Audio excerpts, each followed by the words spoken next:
Hi, hello, வணக்கம் மக்களே! நான் உங்கள் இன்ட்ரோவர்ட் பொண்ணு. நம்ம போன எபிசோட்ல த அனஸ்தேசியா சிண்ட்ரோம் அப்படிங்கிற கதையோட ஒரு பகுதிய பார்த்தோம். இந்த எபிசோட்ல அதோட கன்டினியூஷன் தான் பார்க்க போறோம். சப்போஸ் நீங்க ப்ரீவியஸ் எபிசோட் பார்க்கலன்னா, டிஸ்கிரிப்ஷன்ல அதோட லிங்க் குடுக்குறேன். அத பார்த்துட்டு இத பார்த்தா தான் இந்த கதை புரியும்.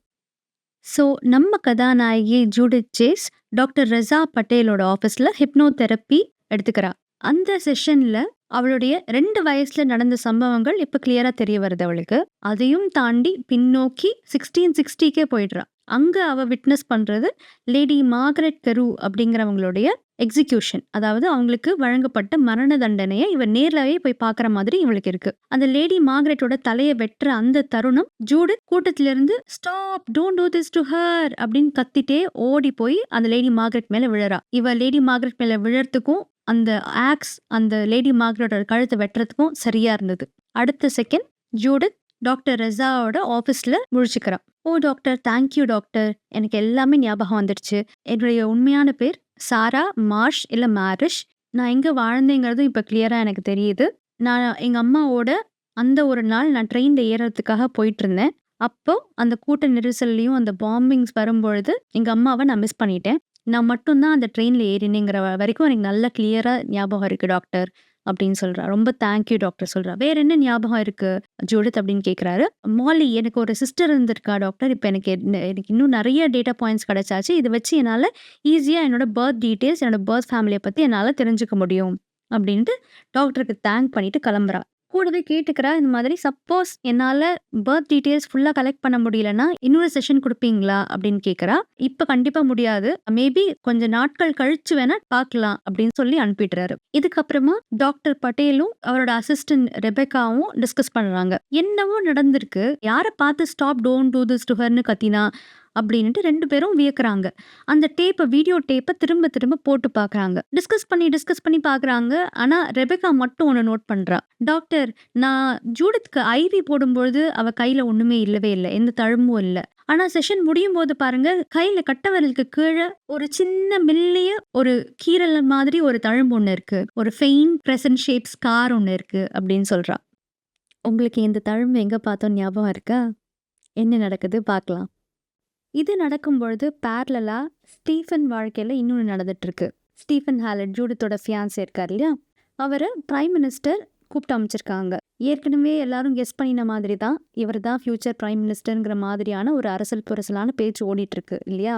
அதே தான் கரண்ட் பிரைம் மினிஸ்டரும் ஸ்டீஃபன் கிட்ட சொல்றாங்க. அவங்க கூடிய சீக்கிரம் ரிட்டையர் ஆக போறதாவும், அவங்க ரிட்டையர் ஆனதுக்கு அப்புறமா இந்த பார்ட்டிக்கு புதுசா ஒரு ஹெட்ட தேர்ந்தெடுக்கணும் இல்லையா? அதுக்கு ஸ்டீஃபனோட பேர் தான் பரிந்துரை செய்யப்படுறதா சொல்றாங்க. அப்படி இவரு அந்த பார்ட்டியோட ஹெட் ஆனாருனாக்க, இவரு தான் ஃபியூச்சர் பிரைம் மினிஸ்டர் கேண்டிடேட். ஏன்னா இவங்க ரிட்டையர்மெண்ட் அனௌன்ஸ் பண்ணாக்க, இப்ப இருக்கிற ரூலிங் பார்ட்டிய கலைச்சிட்டு திரும்ப எலெக்ஷன்ஸ்க்கு ப்ரிப்பேர் பண்ண ஆரம்பிக்கணும் இவங்க. ஸோ அத பத்தி தான் சொல்றாங்க. அவங்களுக்கு நெறைய பிளான்ஸ் பண்ணணும் இல்லையா இதுக்கு. அப்படி பேசும்பொழுது, "உன்ன சுத்தி எந்த ஸ்கேண்டலும் இல்லையே, இல்லாம பார்த்துக்கணும்" அப்படிலாம் சொல்றாங்க. ஸ்கேண்டல்னா இழுக்குன்னு சொல்லலாம், ஊழல்னு சொல்லலாம், ஏதாவது அவதூறு இருக்கா அப்படின்னு பார்ப்பாங்க இல்லையா?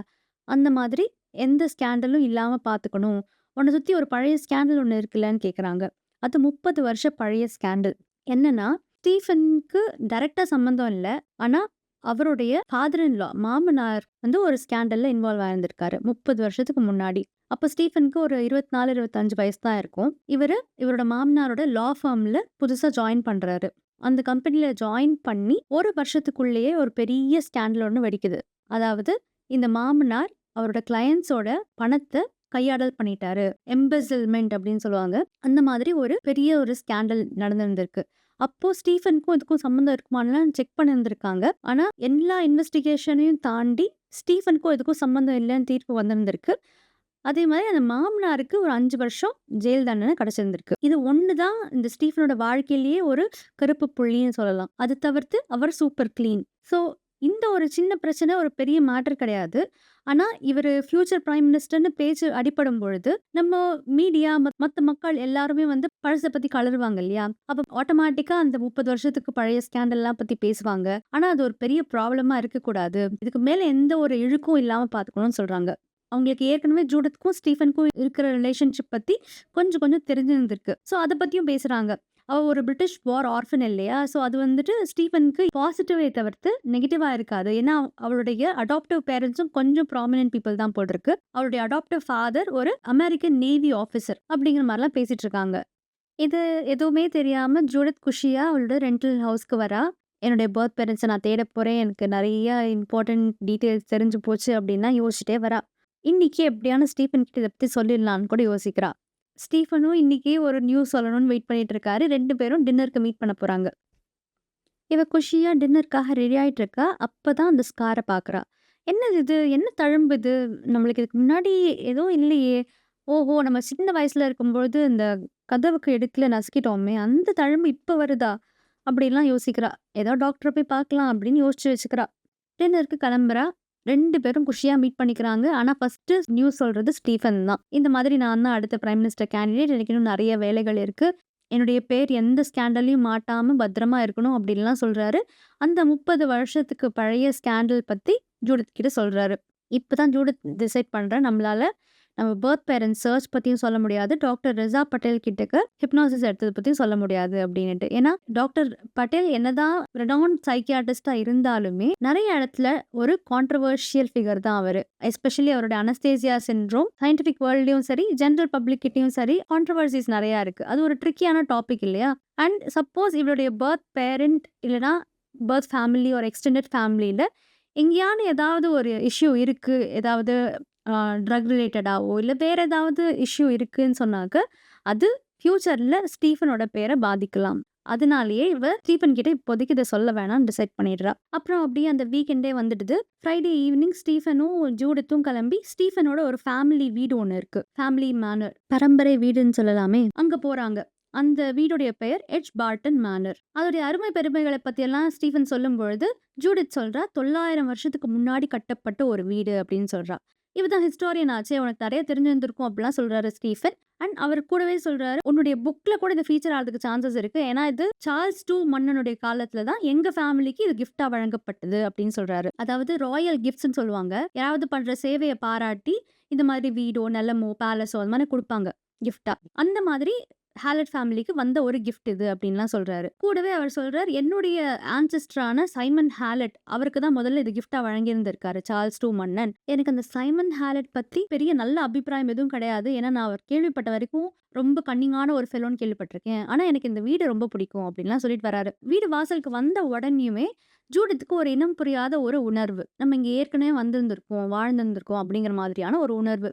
உள்ள போறா, படிக்கட்டுல ஏறுறா, இறங்குறா. அந்த படிகள் எல்லாம் வுட்டால ஆயிருந்திருக்கும். மரத்தால ஆன படிகளா இருக்கும். எப்பயோ எந்த காலத்திலயோ ஏதோ குழந்தைகள் எல்லாம் அதுல வரைஞ்சிருந்திருக்கும்ல. நம்ம டெஸ்க்லலாம் நம்ம பண்ணுவோம்ல. நம்ம ஸ்கூல் டெஸ்க்ல நம்ம பேரு, டேட் எல்லாம் எழுதுவோம்ல.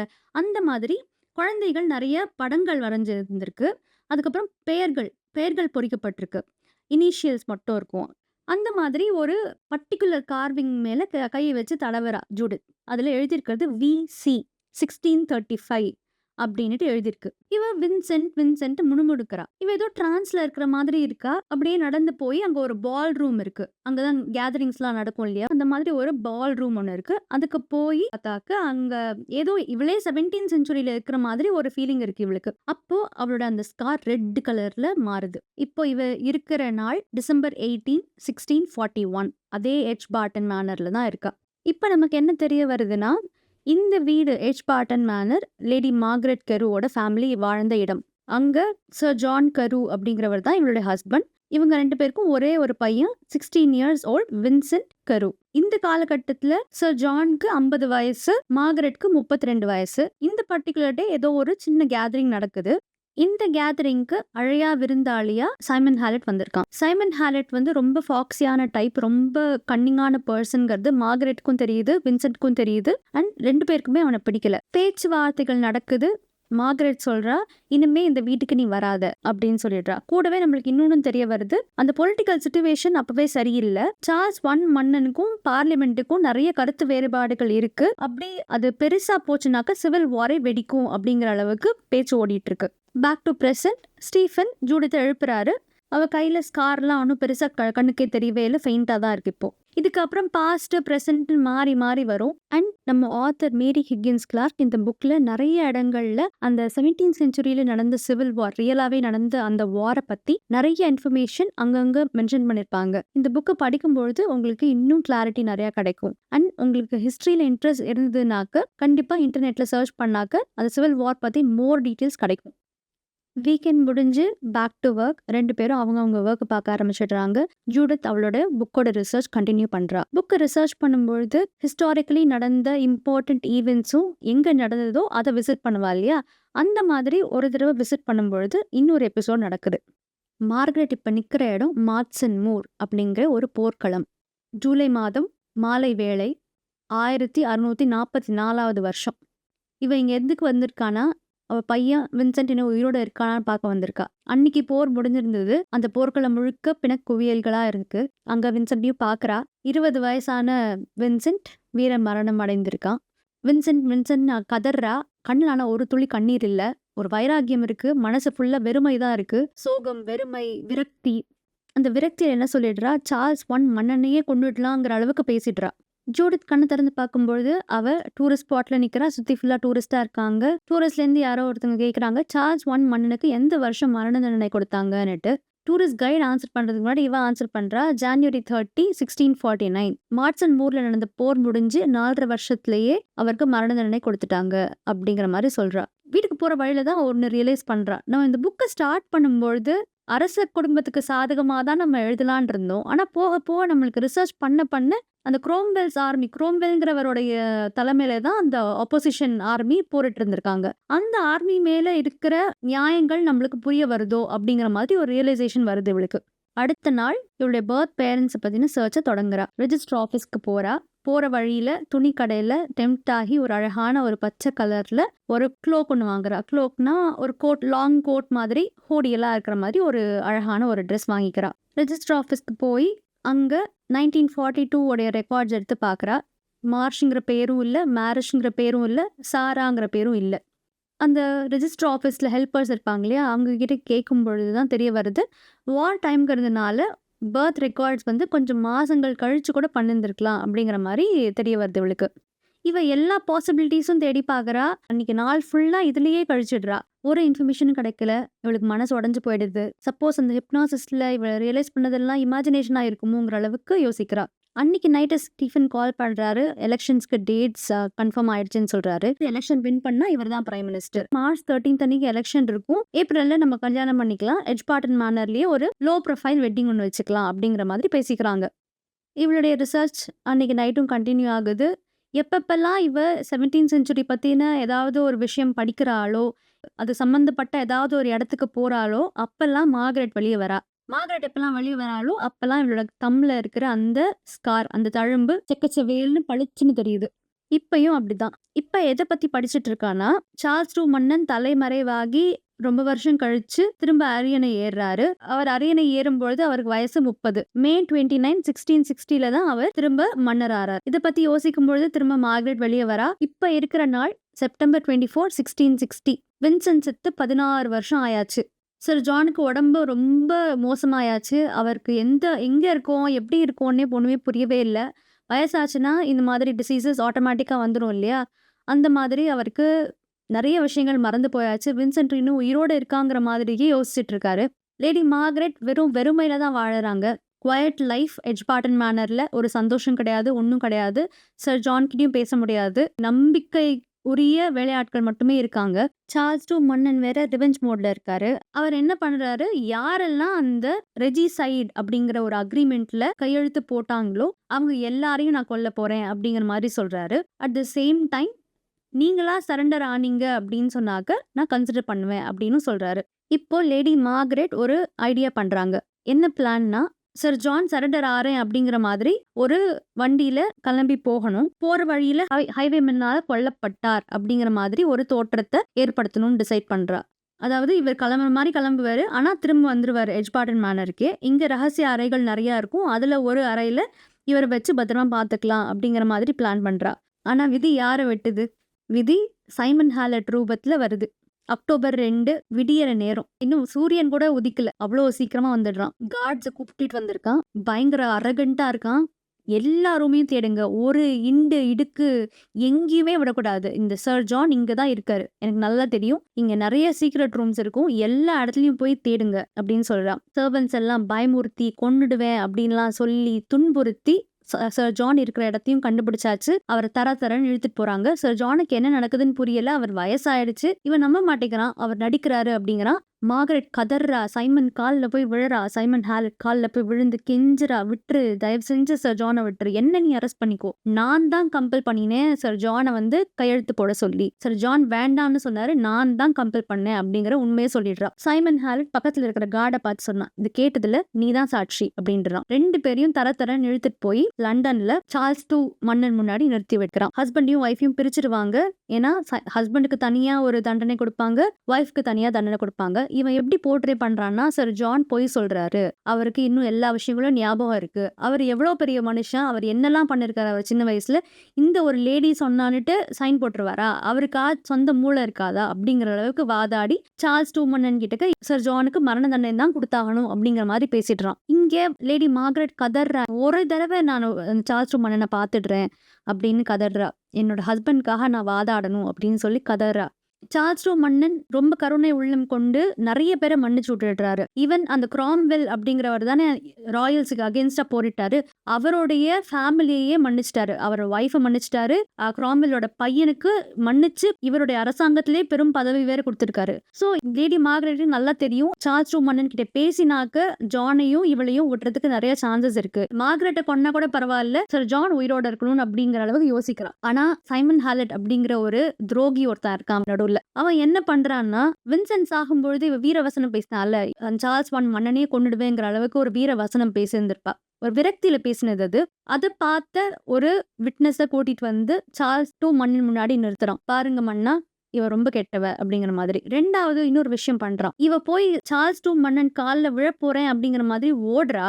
அப்ப இவன் என்ன பண்றான், அவளை டாக்கிள் பண்ணி தரையில தள்ளி ஒரு சின்ன கத்தி எடுக்கிறான் கையில. இவன் மார்கரெட் என்ன நினைச்சுக்கிறா, நம்மளதான் கொல்ல வரான்னு நினைச்சு அந்த கத்தி அவன் கையில இருந்து பிடுங்குறா. பிடுங்கும் பொழுது அவளுடைய கட்டவரலுக்கு கீழே பயங்கரமா ஒரு கீறல் விழுது, ரத்தம் கொட்டுது. மார்கரெட் கையில இருக்கிற கத்திய சைமன் ஹாலட் மன்னன் கிட்ட காமிச்சு, பாருங்க மன்னா, உங்களே கொல்ல வரா அப்படின்னு சொல்லிட்டு ஒரு பெரிய பொய் ஒண்ணு சொல்றான். சார்ல்ஸ் II மன்னனுக்கு ஏற்கனவே ஒரு பெரிய ஒரு பயம் ஒண்ணு இருந்தது. தன்னுடைய அப்பாவுக்கு நடந்த அதே கதி நமக்கும் நடந்துடுமோ, யாராவது நம்மள கொல்ல சதி திட்டம் போட்டுருவாங்களோ அப்படிங்கிற அளவுக்கு ஒரு பயம் எப்பொழுதுமே சார்ல்ஸ் II மன்னனுக்கு இருந்துட்டே இருந்திருக்கு. ஏன்னா சின்ன வயசுலயே அந்த அப்பாவோட மரண தண்டனையை பார்த்தவன் இல்லையா, அதனாலேயே சார்ல்ஸ் II மன்னனுக்கு ஒரு பயம். இதை பார்த்த உடனேயும் அவரோட பயம் இன்னும் பன்மடங்காகுது. லேடி மார்கரெட்டுக்கு மரண தண்டனை கொடுத்துடுறாரு மன்னர். மேலும் தன்னோட உயிரை காப்பாத்தினதுக்காக சைமன் ஹாலட்டுக்கு கிடைச்ச பரிசு தான் எட்ஜ்பார்டன் மேனர். இதுக்கு அப்புறம் தான் போன எபிசோட்ல பார்த்த அந்த முதல் இன்சிடென்ட் நடந்திருந்திருக்கும். இங்கே ஜூடித் டெஸ்க்ல தான் ஒர்க் பண்ணிட்டு இருக்கா.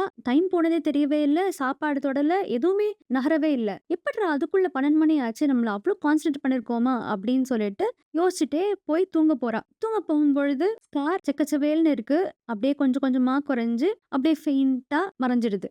லைட்டா ஒரு கீறல் மட்டும் தான் தெரியுது அவ கையில. இது அவ நோட் பண்ணவே இல்லை. இது எல்லாம் Tuesday evening and late night நடக்குது. இந்த 4 நாளா டாக்டர் பட்டேலும் அவருடைய அசிஸ்டன்ட் ரெபெக்காவும் ஜூடித்தை காண்டாக்ட் பண்ண ட்ரை பண்ணிட்டே இருக்காங்க. அவங்க அந்த வீடியோ டேப்பை போட்டு பார்த்து அந்த செஷனுக்கு முடிவில் அவ யாரை பார்த்து எதனால stop don't do this to ஹர்னு கத்தினா அப்படிங்கிறது இவங்க 2 பேருக்குமே தெரியல. டாக்டர் பட்டேலுக்கு என்ன பயம்னா, அனஸ்தேசியா சிண்ட்ரோம் கிக் ஆஃப் ஆயிடுச்சோ அப்படின்னுட்டு, யார் வந்திருப்பா இவக்குள்ள அப்படிங்கறதும் ஒரு பெரிய ஒரு பயம் இல்லையா.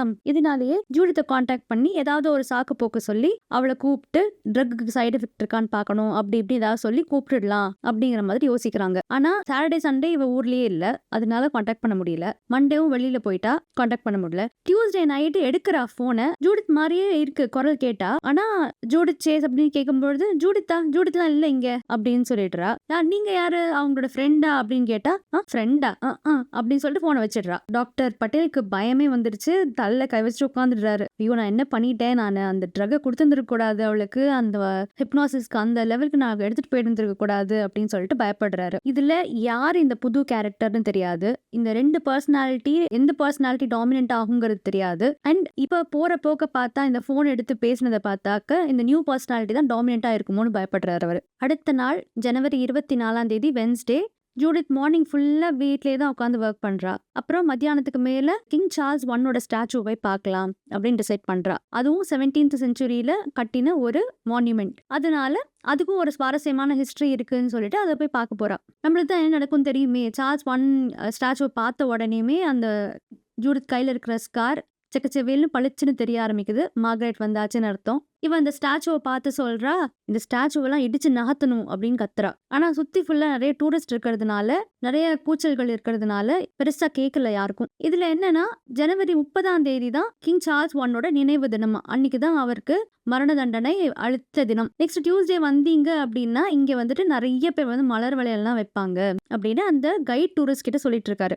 லேடி மார்கரெட் அந்த க்ளோக்கோட ஹூட் எடுத்து தலையில மாட்டிக்கிறா, சன்கிளாஸ் போட்டுக்கிறா, டோட்டல் அனானிமிட்டி. கையில இருக்கிற ஸ்கார் மட்டும் பளிச்சுன்னு தெரியும் எங்கேருந்து பார்த்தாலும். நடக்கிறா, கால் போன போக்குல எங்கேயோ நடக்கிறா. 10 டவுனிங் ஸ்ட்ரீட்கே வந்துடுறா. அங்கதானே அந்த ஊர் பிரைம் மினிஸ்டர்லாம் இருப்பாங்க. இதுதான் சைமன் ஹேலட்டோட வாரிசான ஸ்டீஃபன் ஹேலட் தங்க போற ஃபியூச்சர் ஹவுஸ் அப்படின்னு நினைச்சுக்கிறா. இவளுக்கும் சர் ஜானுக்கும் நடந்த அநீதியை சரி செய்யணும் அப்படிங்கிற மாதிரி நினைச்சுக்கிறா. அந்த ஸ்டாச்சு தான் முதல் டார்கெட் அப்படின்னு நினைச்சுக்கிறா. ஜனவரி 30 எல்லாரும் மலர் வளையம் வைப்பாங்க, நானும் வைப்பேன். அதோட சேர்ந்து நான் ஒரு எக்ஸ்ட்ரா ஒரு கிஃப்ட் ஒன்று தரப்போறேன் அப்படின்னு நினைச்சுக்கிறா. Revenge mode on. என்ன பிளான் பண்றா, எப்படி எக்ஸிக்யூட் பண்றா, ஜூடித்க்கு இதெல்லாம் தெரியுமா, என்ன நடக்க போகுது, பொறுத்து இருந்து பார்க்கலாம் அடுத்த எபிசோட்ல. நன்றி, வணக்கம்.